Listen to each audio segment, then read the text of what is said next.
Major, Cheryl Metal, Legacy City, K Lyric in the building. Yeah. Man. So, as we were mentioning before,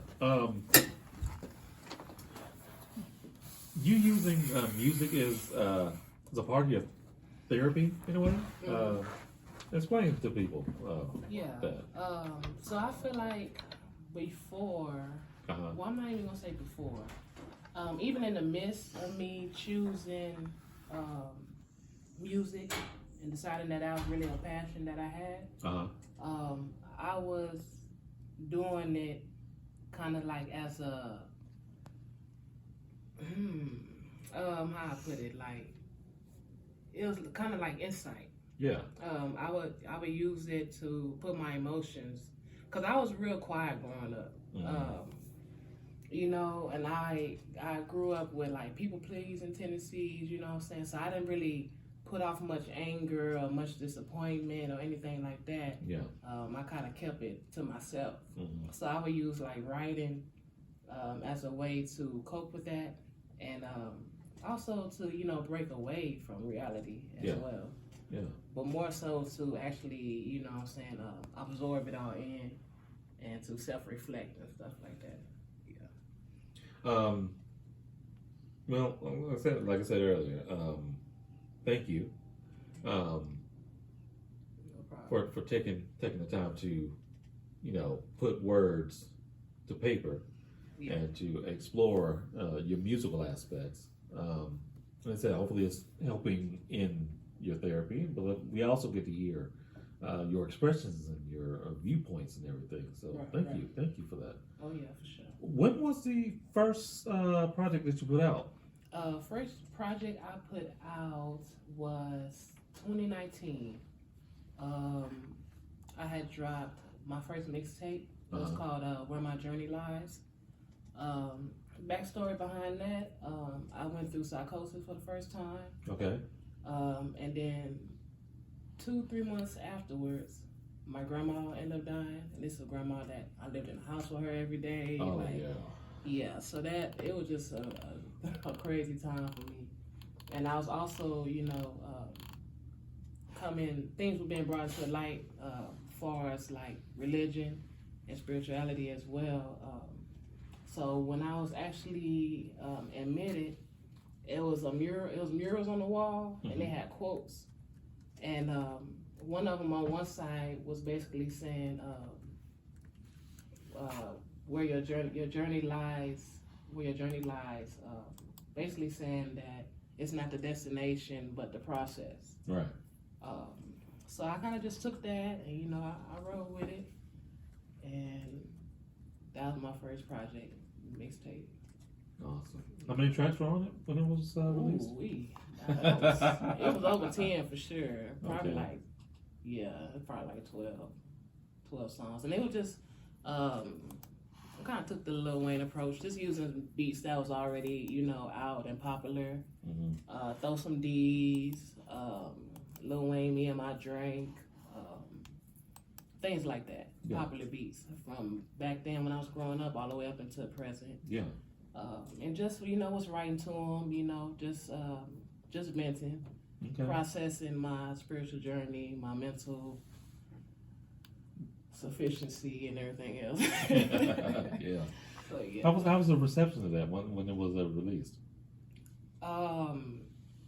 It did pretty good. It was mostly like word of mouth, especially since I couldn't really get it through stores because of copyright. Yeah. Since I used beats that was already established. So yeah, but it's pretty cool. I still listen to some of them. Okay.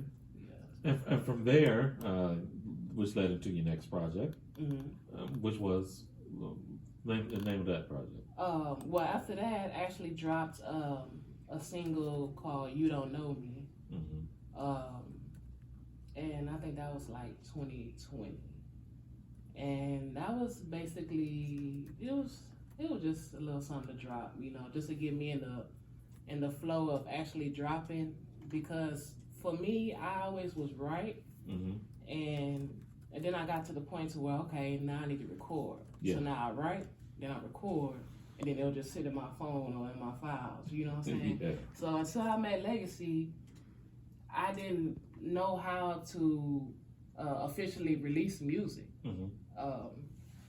So You Don't Know Me would be the first official song that I had dropped single wise.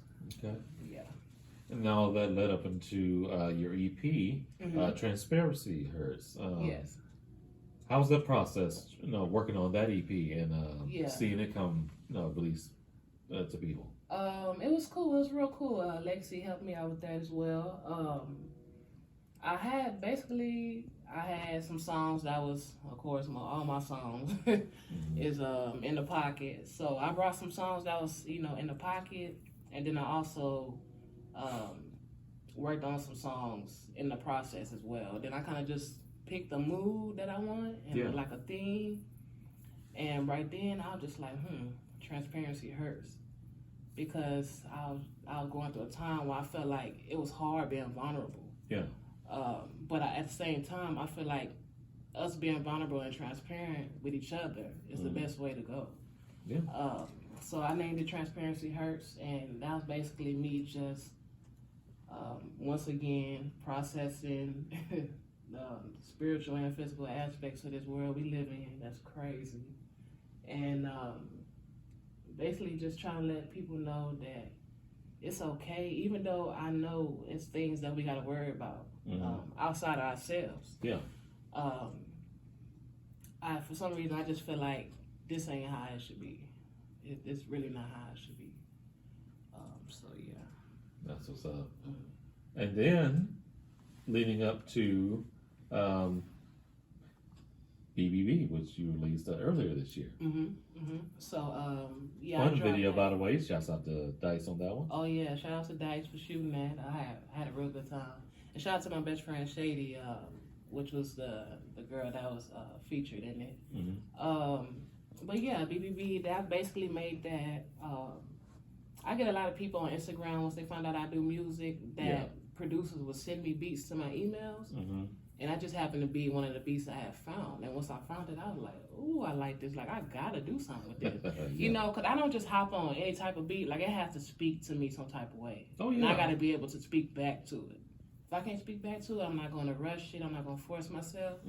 Come back to it. If I don't feel like coming back to it, I gotta find something else. Yeah. So, but with that, I was like, okay, I like this beat. And then I was like, you know what? I'm gonna dedicate or do something, talking about how I love women. Yeah. So it went from there, and then I was like, BBB. So it just one step at a time, and so that was basically just my track dedicating my love and admiration for Black women. Yeah. Great track, by the way. Appreciate it. As I know you've taken a short break, but hopefully you'll be working on some new stuff coming up for us soon. For sure, in the works. Oh yeah, Yes, yeah. Please keep us in the loop. even if I don't, I still got a lot of stuff in that back pocket that I can pull out. All right. I wouldn't even know if it's old or new. Before we get into the next track, your social media. How can people find out what you got going on? Oh yeah. So I have a Instagram.